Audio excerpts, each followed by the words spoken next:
ఇప్పుడు భూదాన్ యజ్ఞ బోర్డు అంటే పేదల సంక్షేమం కోసం కొంతమంది దాతలు వచ్చి భూమిని 1000 ఎకరాలు దానం చేశారు. దానికి ఒక బాడీ ఏర్పాటు చేశారు, భూదాన్ యజ్ఞ బోర్డు అని. దాని నుంచి భూములు ఏంటంటే అవి పేదలకు, భూములు లేని వాళ్లకు ఎట్లా అంటే ఇప్పుడు భూదాన బోర్డు భూ వివాదాలను ప్రజా ప్రయోజనాలను దృష్టిలో ఉంచుకొని పరిష్కరించాల్సిన అవసరం ఉందని హైకోర్టు తేల్చి చెప్పింది. సమాజంలో ఇతర వర్గాలతో సమానంగా గౌరవప్రదమైన జీవనం గడపడానికి అణగారిన పూట గడవని పేదలకు కేటాయించడానికే అప్పట్లో దాతలు భూదాన బోర్డుకు భూములను అప్పగించారన్న విషయాన్ని విస్మరించరాదని, ఈ భూముల వివాదాన్ని పరిష్కరించే ముందు చట్టం లక్ష్యంతో పాటు వాటిని పొందిన వారి హక్కులను పరిగణనలోకి తీసుకోవాల్సి ఉందని, ప్రభుత్వ వివరణను పరిశీలించాల్సిన అవసరం ఉందని, అందువల్ల పూర్తి వివరాలతో కౌంటర్ దాఖలు చేయాలని ప్రభుత్వానికి ఆదేశాలు జారీ చేసింది.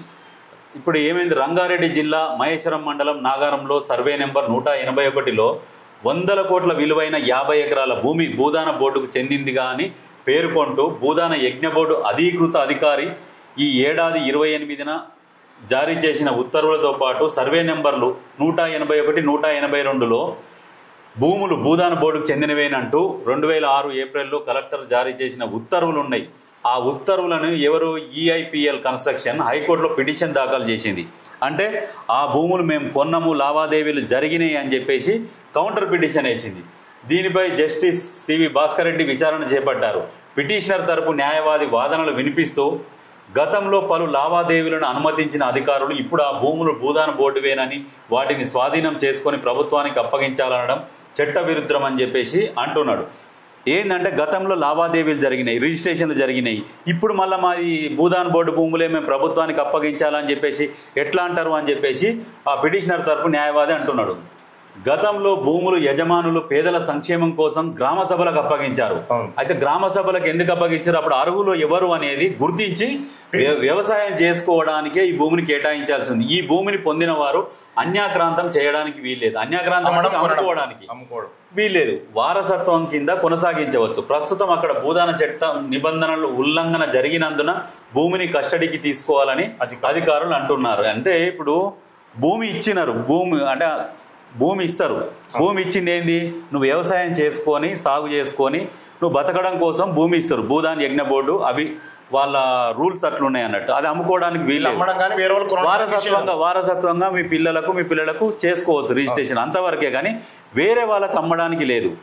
అయితే ఈ ఉల్లంఘన జరిగిందని చెప్పేసి ఇప్పుడు అధికారులు ప్రభుత్వానికి అప్పగించాలని చెప్పేసి అని అంటున్నారు. అయితే ప్రజా ప్రయోజనాలు, చట్టం లక్ష్యం, ఇతర హక్కులను పరిగణనలోకి తీసుకొని వివాదాన్ని తేల్చాల్సి ఉంది. దీనిపై ప్రభుత్వ వివరణ తప్పనిసరి. రెవెన్యూ శాఖ ముఖ్య కార్యదర్శి పూర్తి వివరాలతో కౌంటర్ దాఖలు చేయాలని ఆదేశిస్తూ విచారణను 27కు వాయిదా వేశారు. అప్పటి వరకు భూమిపై యథాస్థితిని కొనసాగించాలని ఆదేశించారు. అయితే ఇప్పుడు ఇది ఎక్కడ, ఇది రంగారెడ్డి జిల్లా మహేశ్వరం మండలంలో నాగారం విలేజ్ల 181, 182 సర్వే నెంబర్ల 50 ఎకరాల భూమి అప్పట్లో లావాదేవీలు జరిగినాయి. అంటే గత ప్రభుత్వం ఏంటంటే బీఆర్ఎస్ ప్రభుత్వంలో ఏం జరిగిండ్రు, రిజిస్ట్రేషన్లకు వెసులుబాటు కల్పించినాక ఇప్పుడు వచ్చినాక ఏం చేశారంటే భూదాన్ బోర్డులు ఇవి పేదలకు చెందాల్సిన భూములు పెద్దలు తిన్నారని చెప్పేసి ఇప్పుడు అవి బయటికి తీస్తుంటే ఇప్పుడు దొంగలు బయటపడుతున్నారు. వాస్తవానికి ఇవి పేదలకు చెందాల్సిన భూములు.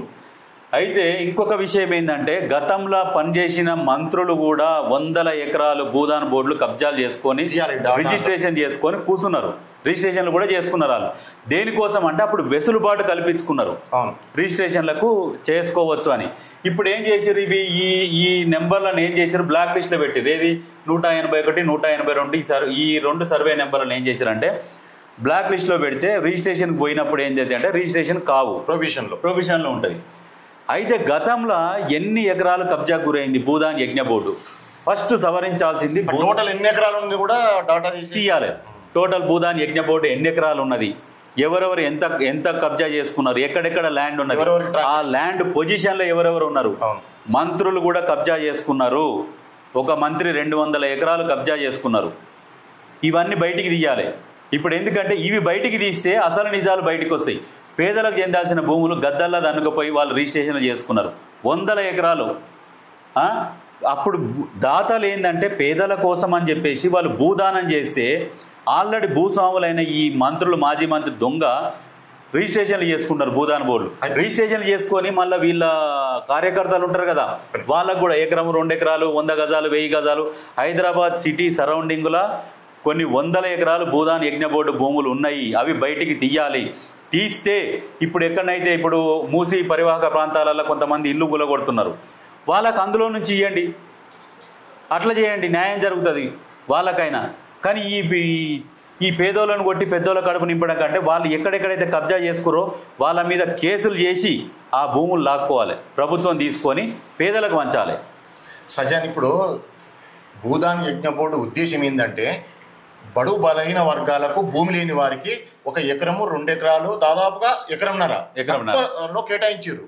అయితే భూదాన్ యజ్ఞ బోర్డు ఇచ్చిన తర్వాత వీళ్ళకు అయితే వీళ్ళ కొనుగోలు అమ్మకం నిషేధం. ఈ భూములు వారసత్వంగా మాత్రం తండ్రికి 1-2 ఎకరాలు భూమి ఇచ్చారనుకో, సపోజ్ తండ్రి మరణించిన తర్వాత కొడుకు బదలాయింపు అవుతుంది.